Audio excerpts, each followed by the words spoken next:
bagaimana kita melakukan uji hipotesis? Kita lakukan misalnya uji T independen dan untuk kita menguji apakah ada perbedaan yang secara signifikan di antara rata-rata nilai ujian dari kedua SMA tadi, ya, kedua sekolah tadi. Nah, kemudian kita interpretasi hasilnya. Nah, misal jika nilai P, ya, value dari uji hipotesis itu rendah, misalnya P dia lebih kecil 0,05, jadi bisa kita menyimpulkan bahwa terdapat perbedaan yang sangat signifikan dalam rata-rata nilai ujian dari kedua sekolah tadi.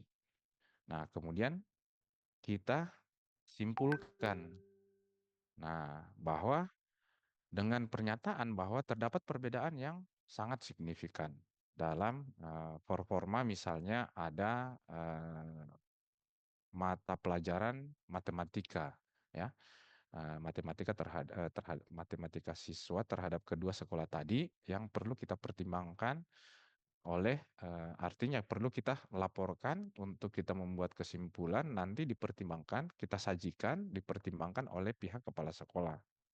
Bagaimana nanti dia pasti mengambil pertimbangan-pertimbangan untuk melakukan perbaikan, ya, entah itu misalnya dilihat oh dari sisi guru atau dari segi misalnya alat-alat peraga atau fasilitas lainnya. Nah, atau bisa saja untuk ke perubahan kebijakan pendidikan seperti itu. Entah itu misalnya oh ternyata eh, diambil kebijakan misalnya, oh tadinya misalnya matematikanya itu seminggu sekali, nah, mungkin dia akan ambil kebijakan jangan seminggu satu kali, tetapi 3 kali seminggu seperti itu, ya. Oke, nah ada di sini kalau nggak salah di sini ada contoh, ya. Nah, ada contoh. Nah ini contoh, ya. Nah, contoh misalnya nilai ujian mata pelajaran matematika dari masing-masing siswa di kedua sekolah. Oke, di sini ini contoh yang dulu saya ambil konsel, ya. Nah, ini kita sajikan, kita ambil satu nilai saja mata kuliah. Nah, ingat lagi itu kenapa saya tampilkan di sini hanya nilai-nilainya saja, ya. Nah, itu ada alasannya. Pertama ada etika, ya, ada etika terhadap data. Nah, seperti itu. Nah, karena jangan sampai misalnya ini, ya, kita juga melindungi privasi, ya, privasi baik itu suatu institusi maupun kalau dalam hal ini siswanya, ya. Nah, jangan kita sebut misalnya, oh si NIM-nya ini, A-nya ini. Nah, ini contoh data. Nah, contoh data ini saya ambil dari ijazah, ya, ijazah. Nah, jadi nanti kita lampirkan juga. Nah, kalau Anda misalnya lakukan penelitian seperti ini, ya, itu dukungan datanya ini adalah ijazah, ya. Nah, di balik ijazah itu kan ada nilai-nilai, ya, nilai-nilai terhadap siswa di sekolah, ya.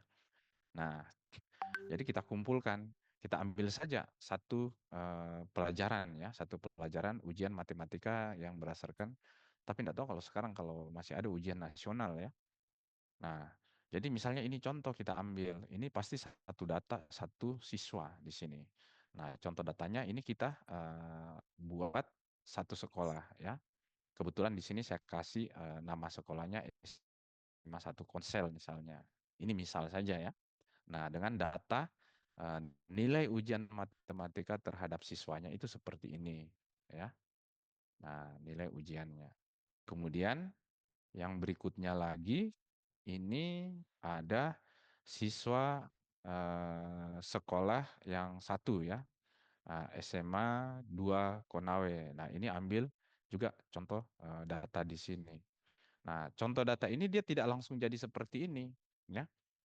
Tetapi ini ada bukti-bukti realnya. Bukti-bukti realnya itu kalau misalnya kita tampilkan juga itu boleh saja. Nah, buktinya adalah yang saya bilang tadi adalah nilai yang ada di ijazah, ya. Nah, kalian pasti punya nilai-nilai SMA yang ada di balik ijazah. Kalau dulu itu dia nilai kalau di saya itu di STM itu ada dua ya, ada dua, satu ijazahnya yang berbentuk sertifikat dan satu daftar nilai kalau kita dulu itu EPTANAS namanya ya, evaluasi tahap nasional kalau enggak salah ya. Nah kalau kalau zamanku dulu ya, nah kalau sekarang itu, tapi enggak tahu kalau sekarang itu masih ada enggak ujian nasional ya, seperti itu. Dengan ujian nasional, kenapa? Kita ambil ujian nasional karena memang dia sudah terpusat ya adasnya terhadap nilai-nilai dari standar nasionalnya seperti itu ya. Nah, bukan kita ambil nilai-nilai ini nilai-nilai seperti nilai semester istilahnya yang diadakan oleh sekolah itu sendiri. Tidak ya, tapi di sini contoh datanya ini mengambil data hasil ujian nasional di mana biasa ujian nasional itu ada matematika ya salah satunya mata kuliah mata pelajarannya matematika.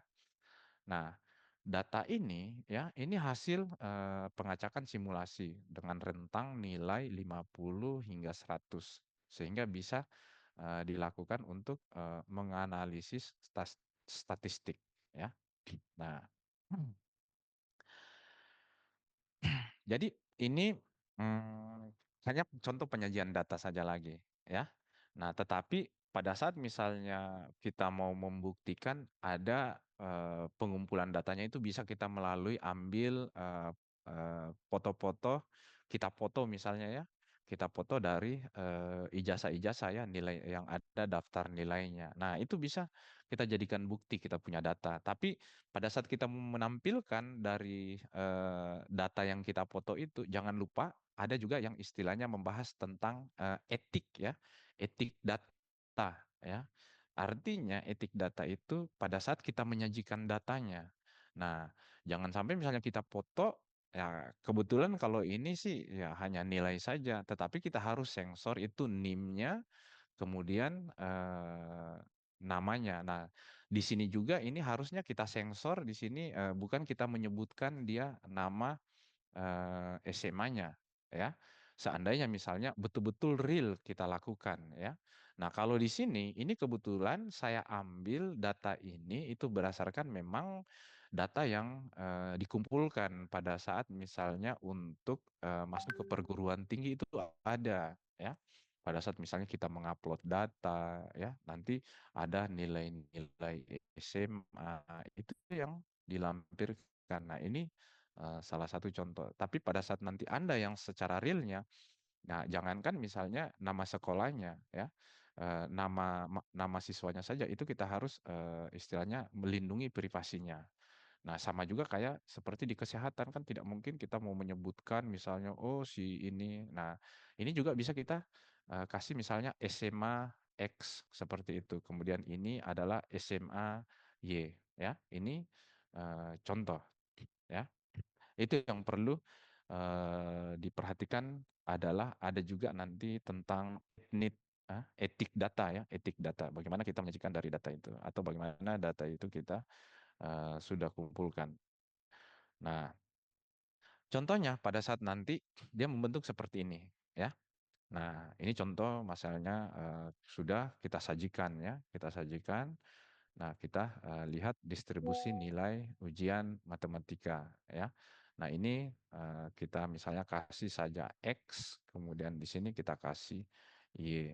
Seperti itu. Misalnya SMA 1X, SMA 2Y.